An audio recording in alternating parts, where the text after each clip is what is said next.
awesome book. So I hope you guys enjoy it. Thank you.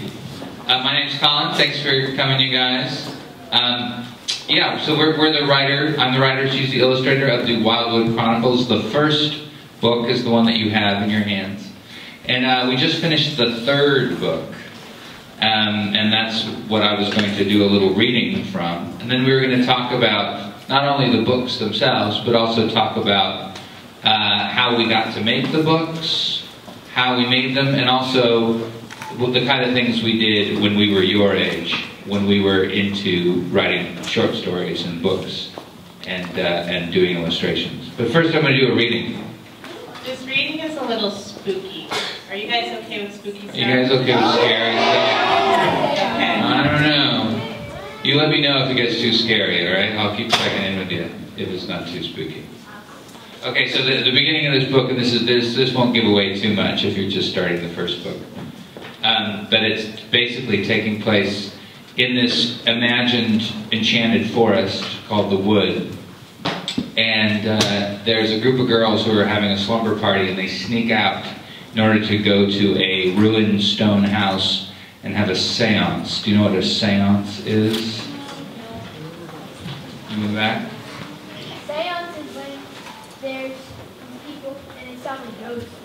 Right. It's calling a ghost from wherever ghosts live. And so these girls are having this seance, and they're calling a ghost called the Verdant Empress. Anyway, that's the kind of the setup, and now I'll read. So this is the house. It was a ruin, its stone walls worn down by the elements and nearly consumed by a thick blanket of winding ivy. Branches invaded the house where the roof had been, and thick swatches of moss lay in the chinks of the stone. The four girls walked cautiously into the center of the house, its floor long overtaken by the forest's greenery, a carpet of ivy fighting for dominion of the small enclosure. Whoever had lived here before had made do with very little. The house amounted to a single small room. 2 breaks in the rock wall suggested windows. A door, its keystone long collapsed, led out into a dark, empty expanse. Which is not to say that the house had remained entirely uninhabited all these years. Empty tins of food, their labels sun-bleached, indecipherable, littered the corners of the house, and the names and exploits of past explorers made a kind of diary on the inner walls. Big Red slept here some. Travis loves Isabel.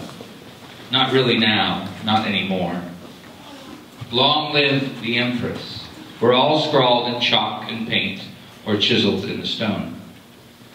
Zita looked at her watch. She nodded to the other girls. Let's do this, she said.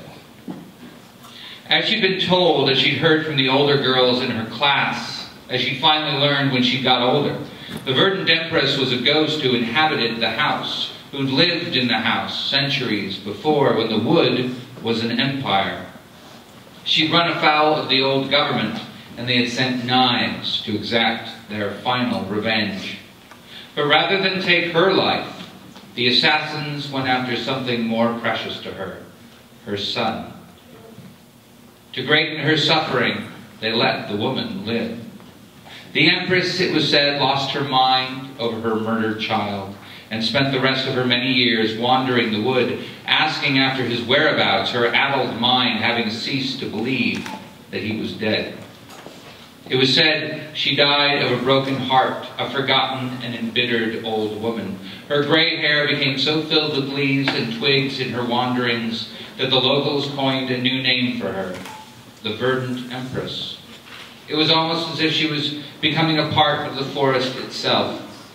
It was said her body was never found, that her corpse had simply decayed into the earthen ground of the house. And it was common knowledge, at least among the village teenagers, that when someone does not receive a proper burial, her soul is cursed to wander the world of the living for eternity. Is this too scary? Is this all right? Should I keep going? All right. Learning the story was like a coming-of-age benchmark for teenagers in Southwood. Everyone knew it. However, very few acted on the promise of the story, the dark epilogue. with the right incantation at the right time of the month, when the moon was full and the sky bright with stars. The Empress's soul could be called from her hellish purgatory to be witnessed by the living. Once she'd been called, though, there was very little information about what she would do. Some said she would do your bidding for 7 days. Others swore she would administer revenge on whomever you named. Still others claimed only her shade appeared and wept for her murdered son, keening like a banshee. And a banshee is an old Irish ghost. Has anybody heard of a banshee before? Yeah.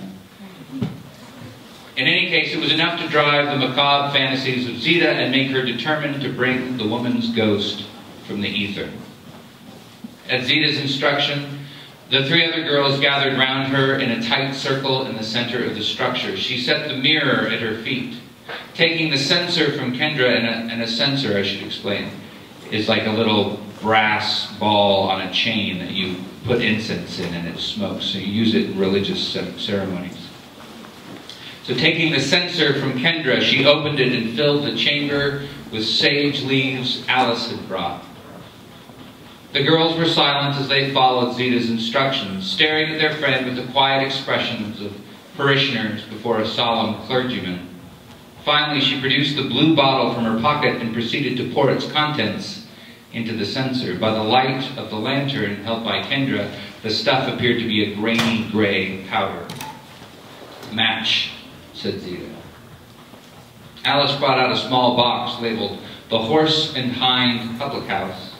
Pulling a match from within, she struck it against the side and the thing flickered alight. Zita took it from Alice and held the flame to the now closed censer. A light exploded from the object.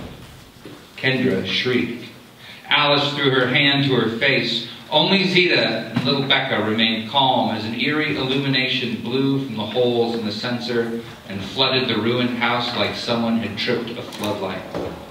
The smell of sage filled the air. Sage and another scent that none of them could properly identify. Perhaps it was the smell of water, or the smell of air released from an attic room long closed off. "Okay," said Zita calmly. "Everyone join hands around me." And here's a picture. Probably can't see it very well. That's not from the house. All right. You have to get the book too, please. Girls did as they were told. Zita stood in the center of with the glowing censer, thick tendrils of smoke now pouring from the teardrop-shaped holes in the brass. Taking a deep breath, she began her recitation. "On the 1st of May, Tulu, Ture, before the dark succumbs to day, when sparrows cry, Tulu, Turai, we call the verdant Empress." She looked at the small circle of girls surrounding her. Their eyes were tightly shut. The littlest, Becca, furrowed her brow in deep concentration. "Now you all repeat," said Zita, "after me."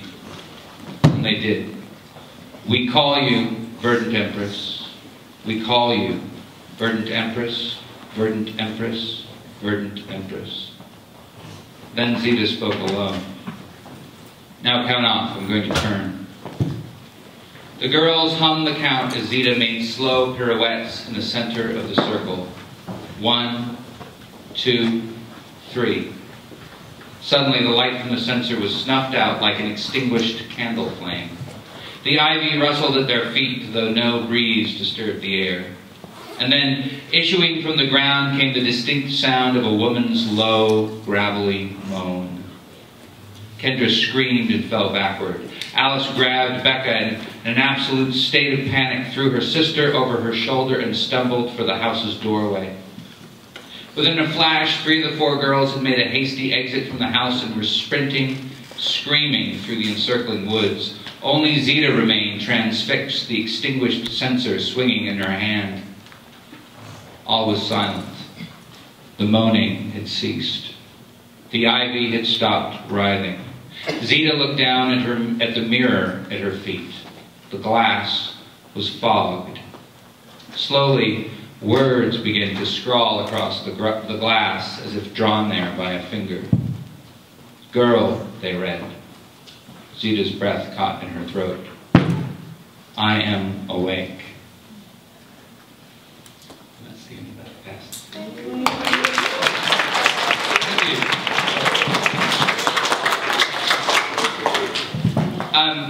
Yeah, so that's the first bit. I hope that wasn't too scary. Of this book, Wildwood Imperium. And now I think we're going to talk a little bit about how we came to make it and to make Wildwood as well.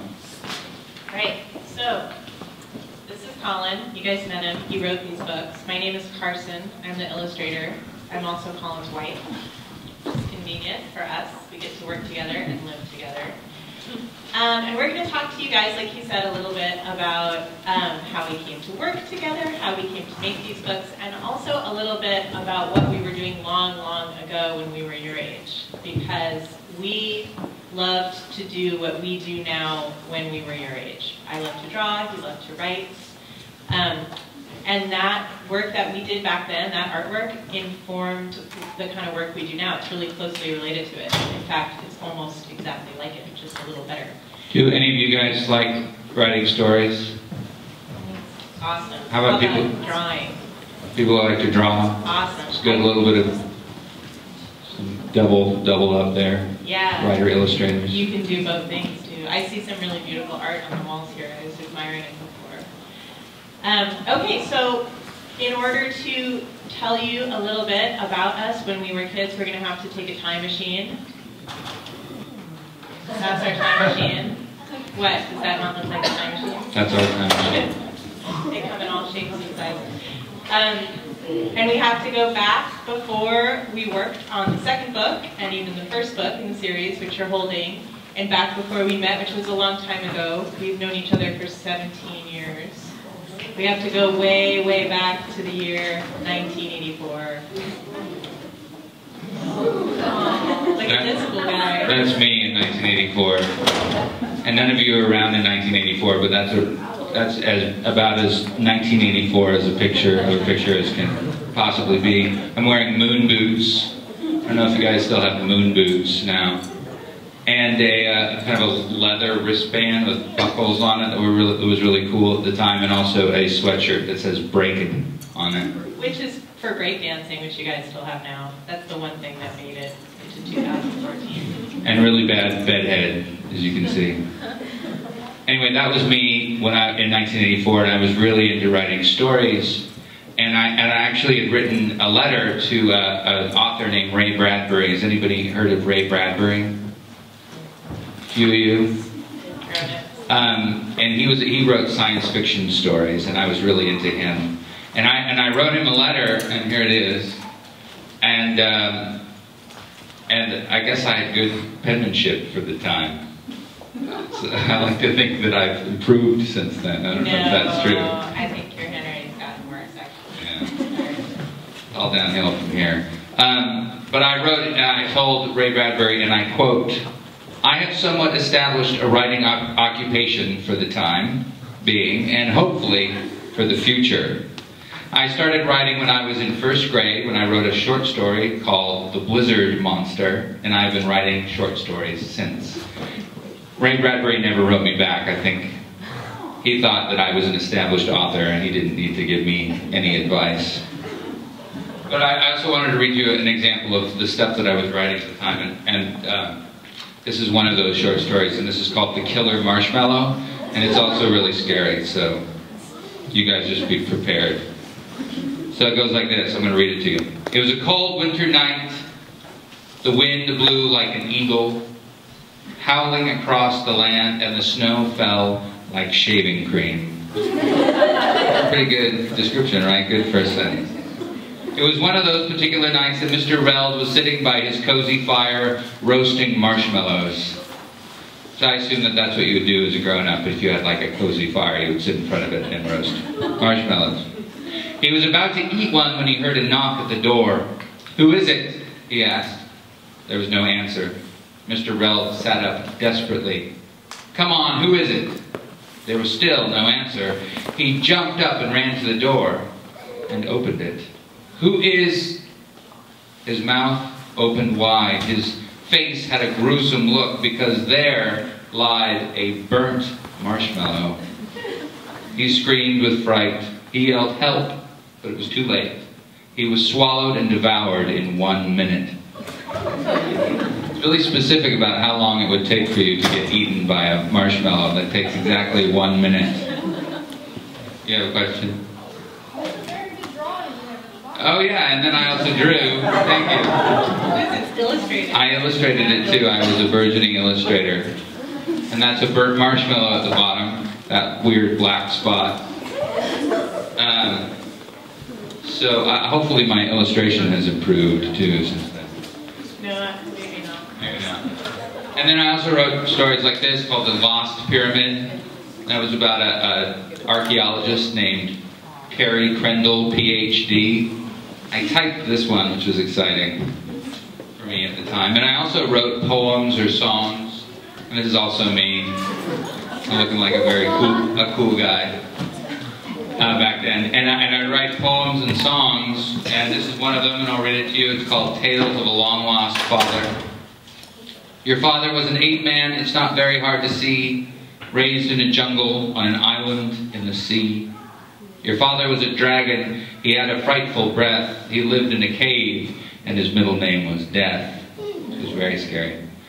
Your father was a robber, he stole money from everywhere, but finally they caught him and put him in the electric chair. Damn, it's kind of heavy for being a robber, even if you are stealing money from everywhere.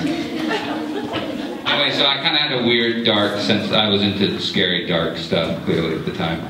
And I grew up in Montana. Has anyone here been to Montana? Anybody? Few people have been to Montana. Anyway, that's where I grew up, and it's up in the Rocky Mountains. And meanwhile, all the way across the country in New York, Carson was also being a kid. Right, here's me being a kid with my little sister. I grew up in New York, in the suburbs. My parents were hippies. You guys know what hippies are? No. Peace, dude. Alright, so hippies like peace, which I think is a pretty good thing. They also liked encouraging their kids to be as creative as they possibly could be in whatever way they wanted to be. So, here's me, I'm the one facing the camera, and my sister and I here are painting on a fence, because I think my parents just gave us a bucket of paint and some paintbrushes and said, go paint something on something. And we did. So that was pretty good. I'm happy that my parents, wanted me to be an artist and encouraged me. I'm kind of a hippie parent myself now. And this is a little bit about me. You can see that spells Carson. So I drew that when I was your guys' age. C is for cat. I was really into cats. You too? Oh, I was so into cats. You can tell because the C is a cat, and then there's a cat next to the C, and then there's a cat below those on an easel. Very, very much into cats. It says artist because even though I was your age, I definitely thought of myself as an artist. Raise your hand if you would call yourself an artist now. That's awesome. I love to see it. And then rainbows, suns, oranges, nice. That's all you needed to know about me.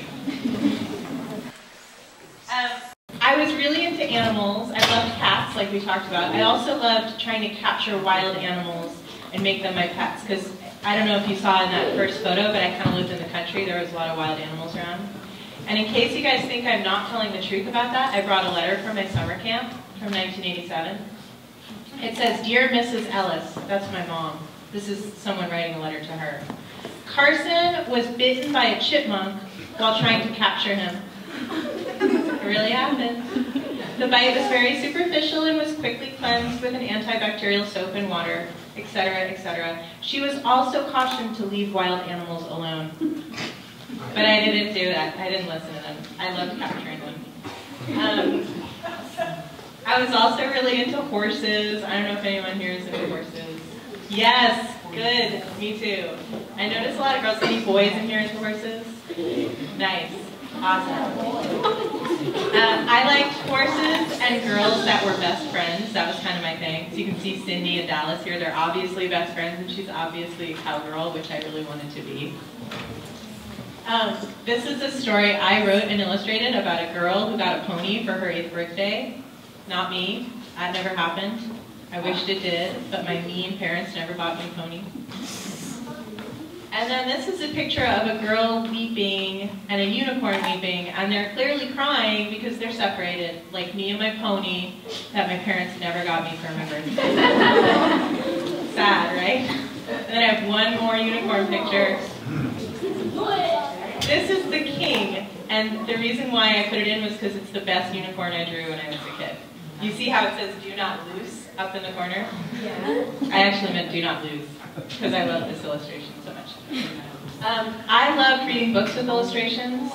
I like to read a lot, but I think it was the illustrations that really made me love to read because I love to draw and I love to see how other people drew. Does anybody recognize these two? Yes. What book do you think? Yell it out if you know the name. Frog and Toad from Wind in the Willows. That's the name of the story, or Toad and Badger. Right, Toad and Badger. So I would read these books, and they had characters in them that I loved, and I could picture the way they looked, and even if the books didn't have illustrations, I would draw them myself. And you can see I was very careful with the way I lettered their names here. And then this is the last picture I put in, and I don't know why I put it in, because I found it in a box last week, and I thought, it says notice anything, and I was like, I don't notice anything. I wasn't sure what I was getting at, so I thought I'd put it in and just see if anybody else noticed anything. You guys notice anything? Yeah. Yeah, he's back there. Yeah. Yeah, the cloud has eyes. Yeah, the cloud Maybe has that's eyes. good. That seems to be the consensus. I guess that's what you're supposed to do. But enough of this nonsense about us when we were kids. We're going to talk a little bit about what came later when those two children, me and him, met each other as semi-grown-ups. But first we have to get back into our time machine. Yeah. And then take us all the way to 2001. And this is Carson and I in a warehouse in Portland, Oregon, having a wacky noodle battle. Pretty epic. You guys have wacky noodle battles too? And I feel like this is a good photograph that sums up our relationship pretty well. And we had known each other for a few years at this point. We met when we were in college. We were both in Montana in college.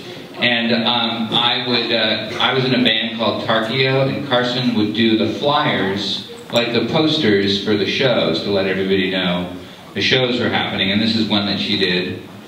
That was a good poster, I think. And then we also went, just shortly after that, we went on a trip to Russia. Just the two of us, where the Winter Olympics are happening right now. So to speak, I understand some of you are studying about that. This was in 2001, and we just went there and we just kind of backpacked around. And this is me actually petting a cat in Siberia on the shores of Lake Baikal, which is a very large lake in the middle of Siberia. It's about as far away as you can get. Maybe that's not strictly true geographically, but it's pretty far away. And we took this trip because we really liked Russia. We liked Russian art, we liked Russian books, and we wanted to see the place for ourselves. So we went there, and it was pretty inspiring. It was also kind of a hard trip. You know, I don't know what you guys think of when you think of Siberia, but I think of snow and cold, and we went in November. But we came back, and after we got back to Portland, we kept collaborating on things together, like this Decemberist poster. Colin's band is called the Decemberists. This is a really early poster for his band. That picture actually is inspired by our trip to Russia. The building in the background is actually a Russian prison that was drawn from a photograph we took there. And this ghost ship picture is a painting that I made for an album cover for one of the first Decemberist records. So we collaborated on album art and all kinds of stuff for his band. You see, there's even the ghost of a dog floating up from the ship. Yeah, the ship's dog and all the sailors. And then we knew, because Colin liked to write stories so much and I liked to draw so much, that the best thing that we could do, the best use of our talents collaboratively, and I'm sure you guys know, but collaboration, when you talk about it, in terms of art, is when two people take their talent that they're really good at artistically and combine it with the talent of the other person and they do something together. So we knew the best use of our talents would be to write an illustrated book. So we started working on this book, and I wrote about 80 pages. And we didn't have a publisher, we didn't have anybody in mind. We just did it for the fun of doing it. We should clarify this isn't the book that they're... No, this is a book called, I think it was going to be called How Ruthie Ended the War. We weren't sure what it would be called, but it was about this little girl named Ruthie who lived in a kind of Russia in this crazy winter chateau with her reindeer herding father. And one day a sailor shows up telling a story about having escaped from a ship in the ice. He's arrived at this winter chateau.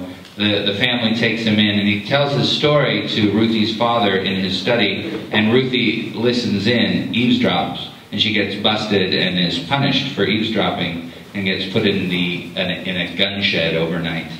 Seems a little mean. But she wakes up and her whole family is gone. Everybody in the state has disappeared from this chateau. And she goes on an adventure, try to find out what happened to her family. And she has lots of adventures. She meets a talking donkey. I think she, meets like rioting anarchists. And she also, it's all, she's trying to ends up trying to revive a mechanical boy prince, which is something that figures into Wildwood. But this was in 2001, many years before Wildwood happened. Right, so we had this idea that we wanted to write this book together, but we were a lot younger. This was like 12 years ago, and Colin's job then was, he worked in a pizza parlor, and my job was that I was a waitress. And so he wasn't a musician and a writer, and I wasn't an illustrator then. Those were just things that we liked to do in our spare time. So I got to actually start to work as an illustrator a little, and he got to be more of a musician. And so we put this book away that we were working on and said, oh, we'll come back to it soon. But then Colin's band started traveling all over the place. This is Colin flying through the air, being awesome. Just jumping from an amp. It's an easy thing to do, a rock and roll trick, just jump from an amp. It looks a lot harder than it really is. I think it's pretty cool. So that's him, and his band started traveling all the time. First around the country, then they started touring around the world, and they were really busy. And meanwhile, I started illustrating lots of books. I illustrated this book. It sounds like some people maybe know it, The Mysterious Benedict Society. Awesome.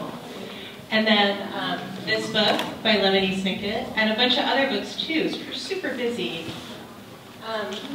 But we kept making time to keep collaborating on the stuff related to Colin's band. This is like a t-shirt design. Well, this is a ghost story that we did, and it's called The Grievous Demise of Mr. Whitley Rackerman. I had written a ghost story, and Carson illustrated, and we pressed up like 100 copies of it. Can you tell we're really into ghosts? You guys are really into ghosts too? Cool, that's good. Kindred spirit. And then Carson kept doing t-shirt design. This is a t-shirt design for my band, the Decemberists, and doing record cover designs and posters and things like that. We also collaborated on this. This is our first kid. His name is Hank. Carson. He doesn't really have a mustache. But that's back when he was really little. And all this to say, we thought, oh, we'll just put that book project aside and we'll pick it up soon. But like over 10 years went by before we were able to make some time to actually work on these books again, with him traveling and me doing my thing, and we were both parents, and parents are really busy. Your parents are really busy. And one day, we had this idea after walking in a park in Portland called Forest Park. Has anybody been to Portland, Oregon? We got some hands. Hey, there's some, yeah. There's this 5,000-acre wooded park in Portland called Forest Park. And it really feels like you've crossed over into another world once you've gone from the city into the park. So it wasn't a real leap in imagination to imagine it as its own country. So we devised this idea to create these stories based on this idea that in this version of Portland, Forest Park was actually its own country, that people called it the impassable wilderness. And nobody ever went inside, but little did they know there was this kind of country inside of it. And in order to create these stories, we started out by making the map. Right, and this is something you guys could do too. This is a really, really great way to get started on writing and or illustrating. Anyway, so making a map is a great way to get started on writing a book. And I don't know how you guys feel about books that have maps in them, but Colin and I love them. I loved them when I was your age, I love them now. So we knew we wanted to put a lot of maps in this book, and the very first thing we did, before that book that you're holding had any characters or any storyline or anything like that, we made a map of the world. So this is actually, the map before was a map of Forest Park. This is a map that we made together. We traced the boundaries of the park onto this big piece of paper. It's kind of hard to see. But then we wrote all over it, both of us together, and we wrote all the places that we thought we might want to put in the book. And we wrote imaginary places that we thought should be in the story, and real places, and Audubon Society, which is a part of the park where, kind of like a bird sanctuary. We put that on there, and we turned it into the avian principality, so it's like a kingdom of birds. There's a lot of stuff like that there. And then once we had this all worked out, and we crossed everything out we didn't want, and we put on everything we did, we redrew the map, or I did, so that it looked like this, exactly, and so that it could go in the book, and so that you guys could look at it while you were reading. And then Colin took this map. And if you have the book, it's at the beginning. You can look at it post when you're. Yeah. So then Colin started writing the story, kind of based on the map of the world that we created. And so the basic story of the first book is the story about Prue McKeel, who's the hero, who while she is babysitting her baby brother Mac, she witnesses him being kidnapped by a flock of crows, which is also called a murder of crows. I don't know if you guys knew that, but a flock of crows is a murder of crows. And witnesses these crows taking her baby brother into this impassable wilderness, into this forbidden woods. And being the good sister that she is, she goes after him. I don't know if you guys have baby brothers or brothers that you would go after them if they were abducted by crows. No, you wouldn't let them. We'll see. And then the next book is the second book, Underwild, was the sequel to the book that you have in your hands, and it just kind of goes further into the world. You meet some more characters. You meet Curtis Melberg's two sisters, Elsie and Rachel, who are being taken to an orphanage / machine parts manufacturer place. You go underground. You meet some moles, lots of things like that. And then the third book, which is the one that we've just finished, you kind of see the end, kind of all of the events that got set to motion when that baby was kidnapped, kind of comes to a close and ties up some strings from the second book. And we're really happy with it. We like how it turned out. And Carson's going to talk about some illustration. Right.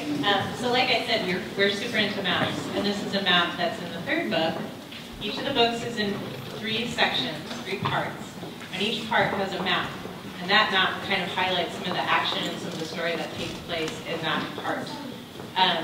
So this is a map from the third book of Southwood, which is the part of this sort of enchanted wood that's really populated, where most of the people live and stuff. And in this third book, we get to visit a lot of kind of interesting places, like we climb to the very top of an eagle of a tree and sit in an eagle's eyrie with Zeta, who's the character from the beginning of the book. We sail down the Columbia River, which is a real river in Portland and Washington, a big river that they call the Mighty Columbia, all the way to the Pacific Ocean on a tall ship. We visit this spooky, spooky house in the middle of the night, in the middle of the woods, again with Zeta. This is the house from the beginning, part that Colin read. And this also is based on a real building in the real Forest Park in Portland. There's a building that looks just like this. It's stone, it has no roof, it's really mossy. And some of the kids call it the witch's house. But really, actually, it's just a bathroom from the 30s that has no roof anymore. There's a kind of a place called the Industrial Waste that's in the second and the third book. And in the third book, we visit a really desolate part of it where this bunch of orphan kids is sort of camped out. And we see how they're kind of hiding out there. We visit a cemetery because we like spooky things and ghosts. And we revisit some characters from the second book that I don't think you guys have read yet, but these are 2 of my favorite characters. Their names are Joffrey and Desdemona. And Desdemona is from the Ukraine, which is very close to Russia. Because like I said, we like Russia. And then we meet this mysterious organization called the Chapeau Noir.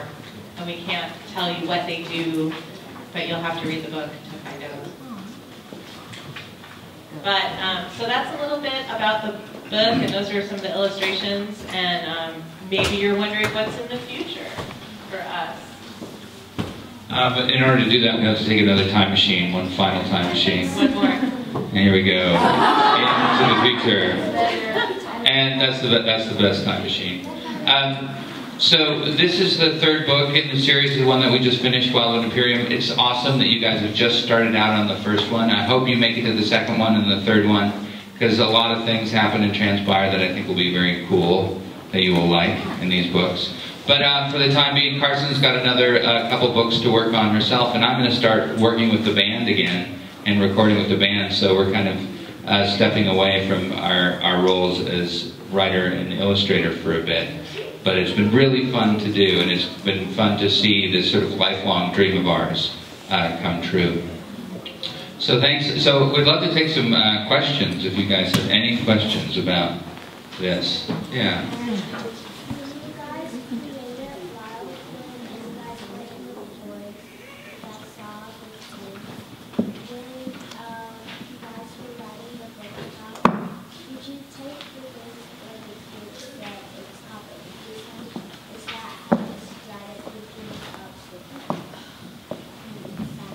Yeah, I mean, we would go on walks in the park, and I don't know if you guys do this, like walking around parks nearby you, but I like to kind of reimagine things as being different or magical, you know?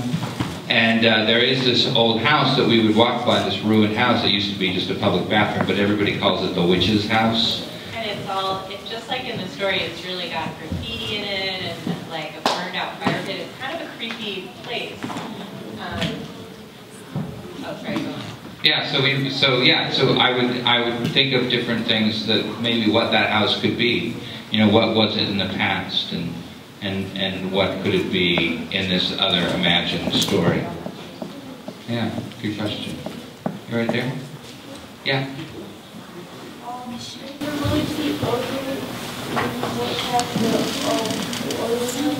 The orphanage? No, there's this crazy old building that's in the middle of this industrial section of Portland. And it's really weird because it was built in like 1900, but it's next to all these modern, you know, gas plants and things like that. So it seems really out of place. And so I like to imagine what is that place and what could it be doing there? And it's really kind of spooky, and it looks like it would be maybe a good scary orphanage. So that's where that came from. Yeah. You're right there in the GJ. Why did you just write a fantasy? That is a good question. You know, the books that I loved growing up were a lot. I read a lot of fantasy books. I read a lot of like J.R.R. Tolkien, like The Hobbit and things like that. Yeah, I was really into that. I was really into Lloyd Alexander wrote a series called The Prydain Chronicles. Roald Dahl, I don't know if you knew Fantastic Mr. Fox, and I was really into those books. And so that's, when I grew up and started writing books, I kind of want to write the books that I read as a kid. Also, you can see, even though Colin's a grown-up, he's still walking around and seeing like spooky old buildings and wondering, you know, what would happen if they were somehow enchanted. So yeah, I haven't really grown up a whole lot. He hasn't grown up a whole lot. He has in lots of important ways, but he's sort of into fantasy as a grown-up too, I guess is what I'm saying. You best. Yeah. How long does it take you guys to draw a picture? That's a good question. It depends on the pictures. Some of them are just what's called line art or pen and ink drawing. There's no rays in it or color, and those are faster. You know, it's just sort of like drawing with a pen. The ones that are color take a really long time, and sometimes they take a whole week, like a whole week. Like I go into work on Monday morning, into my studio. I work all day Monday, and then I go in and I have dinner and I hang out with my kids, and I go to sleep and I wake up and I do the same thing Tuesday and Wednesday and Thursday and Friday, and then at the end of the week it's done. So, you know, if I work 6 or 7 hours a day, 5 days a week, it's like 30 or 35 hours for one drawing. Yes, you got there with the glasses. In the book, where's the rat? Oh, I didn't hear The it. rat. What is the rat? The rat.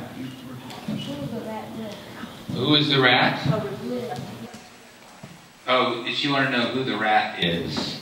Right. And there is a character that comes in the first book, and his name is Septimus, the rat. I think his name is Septimus Rat, oddly enough. And he becomes a friend to Curtis, who's one of the other characters. I just noticed something weird. Do you guys want to hear kind of a funny story about the rat? Yeah. Okay. I was almost done with illustrating the book, and Colin saw a picture of the rat, whose name is Septimus, and he had no clothes on. And he was like, that rat is naked, he should have pants on. And I was like, what? What do you mean? He's a rat. Rats don't wear pants. And Colin was like, I don't know, it just seems wrong. He should have pants on. So I had to go back and draw him with pants on wherever he wasn't. And I just realized, if you look at the cover of your book, he's wearing pants, right? But in this must be an old picture of the cover because he's pantsless. Ah! He's naked! Look away, that's a naked rat you're looking at right now. Yes, over there in the purple. But he's got pants on the front. Alright, yoga. It's little one purple. Oh wait, I already called it. Oh, you did? In the purple back there. Journey. How did we meet? Each other. That's a great question. We met in college. We were roommates. We lived together in a house in Missoula, Montana. We both lived in this house that a bunch of people lived in, which is sometimes the way that people live in college. And I saw Colin moving in. And I thought, that guy's cute. And then I moved up into this attic room, and he would come up into my room like after dinner and be like, what are you working on? And I would be sitting and drawing at my table, and he would be like, oh, that's cool, but what about if you did this instead? Because he's a little bit bossy, and he's always got ideas about what he thinks I should draw. And I'd be like, okay. Or he'd come up and be like, hey, I have a show on Tuesday, maybe you could draw a poster. And then he would kind of sit there and look over my shoulder and chat with me while I did it. You over there? Do you think you would ever make a movie of your book? Good question. Yes. Actually, somebody is making a movie of it. We can't make movies. We're not movie-making types. No. But there is a movie studio called Leica that is going to make a movie of it. Do you guys know what stop motion is? Stop motion animation. Did you see the movies Paranorman or Coraline?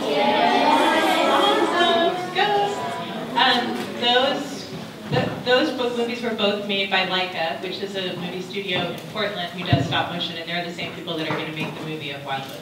So stop motion means they actually build all of the characters really tiny. They build all the sets. They move them all in between photos of them. It takes a really long time, but it's really cool. Yeah. In book one, what's the brother's favorite toy? Say it again? In book one, what's the brother's favorite toy? His favorite toy? Yes. Are you quizzing me? Excellent. Okay, it's a snake. I think it's a wooden snake. Yeah. Did I get it right? Yeah. All right, cool. God, if I got that wrong, I don't know what I'd do. Back. Can I ask you a question? Yeah. There's so many young writers and artists here, and I'm wondering what advice you would both have for them if they want to pursue a career in writing or art. Good question. I would say keep doing it, keep writing. If you like, I remember asking you, there's a lot of people who like writing stories. Could I see another show of hands? People who like to write short stories of any kind. You keep doing it. Just do it every day. In fact, if you have a chance, you should even write just a sentence. Just something about your cat that morning. Write every single day. And then you'll only get better. And that can only lead to good things. Just keep with your vision and stick with it and write every day. How about for the jar? Oh, for the jars. All right, raise the hands. Who likes to draw? Yay! So when I was your age, I drew all the time. A lot more illustrators and writers out there. Well, That's cool. It's all right. yeah, it comes a little more naturally, maybe. But when I was your guys' age, I just drew all the time. I love to draw. I drew cats and horses like you saw. I liked to look at things and try to draw from life. So, you know, like having your friends sit still for 5 minutes and trying to draw a good portrait of them, that's a really good exercise. And just drawing whenever you can and with whatever you can get your hands on. Being really dedicated to it. If you love to do it enough, eventually you'll get great at it. So we have one more question. Let's go with you in the back. There, yeah. I have a question for each of you. My first question is like, have you read any like classic books, like maybe by like Moby Dick or something like that inspires you to be a writer? Like, have you just always wanted to be one? Yeah, Moby Dick I didn't read until I was a lot older. But when I was a kid, there were other books that I wanted to read, that I read, that were kind of easier to read, that really got me going. I mean, I think, you know, even reading Winnie the Pooh or something like that as a kid, you know, you start where you start. It got me going and wanted. From my earliest memory, I really wanted to write stories. And my question for you was, when you're illustrating books, have you ever like illustrated a book about something that you just didn't like the book at all? That's a really good question. No, I don't think I've illustrated a book that I didn't like at all. But there have been some that, frankly, I've been kind of indifferent to, like kind of neutral on. And I wasn't really that inspired while I was working on them, and it's just kind of the way it goes. And the better I get at it, the more choosy I get to be. So now I think I wouldn't do it unless it was something I really liked. But when you're starting out, you kind of got to do whatever, you know, comes your way, so that you can get practice, so you can get money, so you can like build a career. Yeah, it's still a job. It's a pretty awesome job, but it's still a job sometimes. So thanks you guys so much for listening and chatting with us. Yeah, we'd like to hear your stories and Everybody, say thank you. Thank